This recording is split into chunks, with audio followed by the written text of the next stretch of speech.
நேர்களே, இன்றைய வாஸ்து பகுதியில் கிழக்கு திசையில் தண்ணீர் இருக்கலாமா? கிழக்கு திசையில் ஈஸ்ட் தண்ணீர் இருந்தால் நன்மையா தீமையா? நேர்களே, கிழக்கு திசைக்கு அதிபதி பகவான் சூரியன். இதில் பாதி பாகம் கிழக்கு சாஃப்டான பாகம், பாதி தெற்கு பக்கம் ஹார்டான பாகம். அதாவது சென்டர் ஆஃப் ஈஸ்ட்லேருந்து நார்த் ஈஸ்ட் வரைக்கும் சாஃப்டான பூமி, சென்டர் ஆஃப் ஈஸ்ட்லேருந்து தெற்கு வரைக்கும் ஹார்டு ரெட் பூமி அப்படின்வோம். இந்த பக்கம் சுக்கிரன், இந்த பக்கம் புதன் குரு, இந்த பக்கம் புதன் குரு. இந்த புதன் குரு வடகிழக்கு நார்த் ஈஸ்ட். சார், எனக்கு ஒரு போரிங் செய்யணும்னா சார் ஈஸ்டில் போரிங் செய்யணுமா? நீங்கள் சென்டர் ஆஃப் ஈஸ்ட்டை தள்ளிட்டு டுவர்ட்ஸ் நார்த் ஈஸ்ட் வரைக்கும் போரிங் பண்ணலாம். எனக்கு பூமியை தோண்டி அதில் ஒரு டேங்க்கு கட்டணும், அதில் வாட்டர் ஸ்டோர் பண்ண போகிறேன்.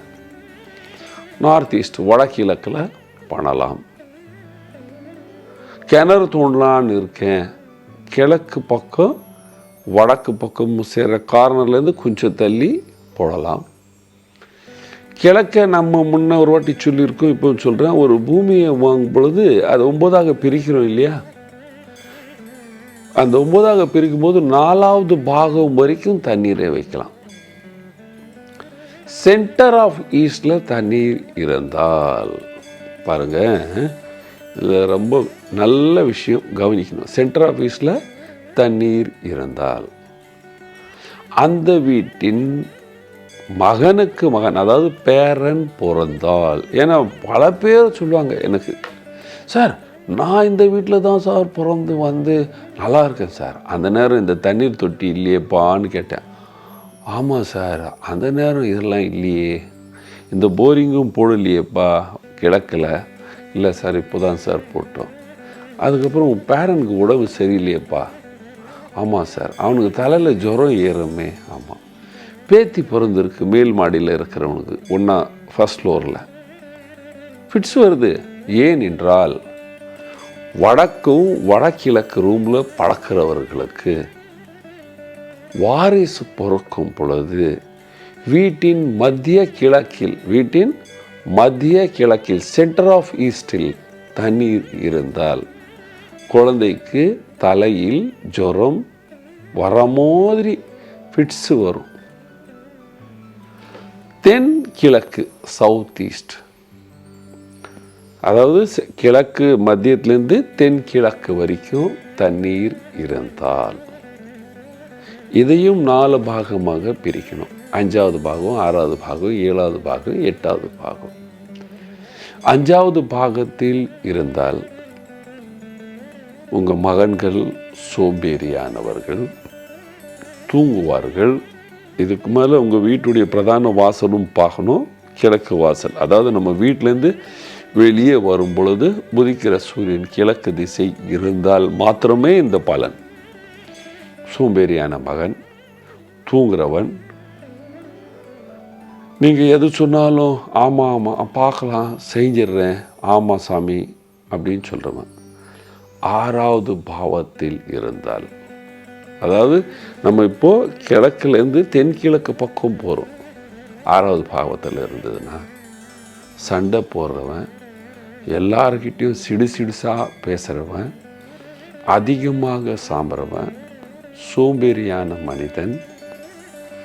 இவருக்கு அடிக்கடிக்கு சீதளம் பிடிக்கும். 7வது 8வது பாவத்தில் தண்ணீர் இருக்கும் பொழுது உங்களுடைய பெரிய மகனுக்கு பிரச்சனை உருவாகும். ஆக்சிடெண்ட் நடக்கிறது, விபத்து நடக்கிறது. விபத்தில் வாரிசு இறந்து போகிறதும் இந்த தென்கிழக்கு தண்ணீரால். கிழக்கு வாசல் வீடு வாங்கிட்டோம் அப்படின்னு சொல்கிறவங்க ரொம்ப முட்டாள்தனமான பேச்சு. அதே இன்னொரு பெரிய விஷயம், அந்த தென்கிழக்கில் தண்ணீர், தென்கிழக்கிலேயே வாசல், பிரதான வாசல் இருந்தார். தென்கிழக்கில் தண்ணீர், அங்கேயே பிரதான வாசல் இருந்தால் கண்டிப்பாக உங்களுடைய இரண்டாம் மகனுக்கு பெரிய ஆபத்து. ஏதாவது ஊருக்கு அதை பஞ்சாயத்து நடக்கும், ரோட்டில் சண்டை நடக்கும், இவர் போய் பஞ்சாயத்து பண்ணுறது போயிட்டாருன்னா அவனுக்கு விடுற வெட்டி இவனுக்கு விழும். வெளியூரில் போய் டிரைவிங் பண்ணும்போது ஆக்சிடெண்ட் நடக்கும். இந்த 7ஆம் பாவத்திலேருந்து கொஞ்சம் கீழே தென்கிழக்கில் தண்ணீர் இருந்து அங்கேயே ஒரு படிக்கட்டு இருந்தால் உங்கள் வீட்டில் 19லேருந்து 22 வயசில் இருக்கிற உங்களுடைய மகனுக்கு ஆக்சிடெண்ட் நடக்கிறதுக்கு வாய்ப்புகள் இருக்கு. இப்பொழுது கிழக்கு மத்திய பகுதியில் இருக்கு. எங்கள் பொண்ணு டெலிவரிக்கு வந்திருக்கா. யார் யார் வீட்டில் இருக்கு அவங்க கொஞ்சம் உஷாராக, நான் பரிகாரமும் சொல்கிறேன், அந்த பரிகாரமும் பண்ணுங்க. கண்டிப்பாகமா உங்கள் பொண்ணு உங்கள் வீட்டில் வந்திருக்கா, உங்கள் வாசலுக்கு எதிர்க்க தண்ணீர் இருக்குது, அந்த இடம் அந்த வீட்டுக்கு மத்திய பகுதி அப்படின்னு இருக்குது அப்படின்னா உங்களுக்கு பிறக்கிற அந்த பேத்தி கம்மி 8லேருந்து 12 நாள் ஹாஸ்பிட்டலில் இருக்க வேண்டிய நிலைமை இருக்கும். பாடி இப்படி இருக்கும், சீதள நோய் இருந்து கொண்டே இருக்கும், 3 வயசு ஆகிற வரைக்கும் ஜுரம் இருந்துக்கின்னே இருக்கும். அம்மா என்ன செய்யணும் பாருங்கள். வாடகை வீட்டில் வாழ்கிறவங்களெல்லாம் வீடை திடீர்னு மாற்ற முடியாது. நீங்கள் என்ன செய்யுங்கம்மா, உங்கள் வீட்டு அதுவும் காம்பவுண்டில் நீங்கள் உப்பு வச்சிங்கன்னா அக்கப்பக்கம் இருக்கிறவங்க முன்னாடி நீ தண்ணி பக்கம் என்ன வச்ச விஷமா அப்படின்னு சண்டை போகிறது வந்துடுவாங்க. நீங்கள் என்ன பண்ணுங்கள், உங்கள் வீட்டில் நுழையிறோம் இல்லையா, அந்த பக்கம் நுழையும் போது லெஃப்டில் வெளியே ஒரு பாத்திரத்தில், பிளாஸ்டிக் பாத்திரத்தில் உப்பு வைங்க.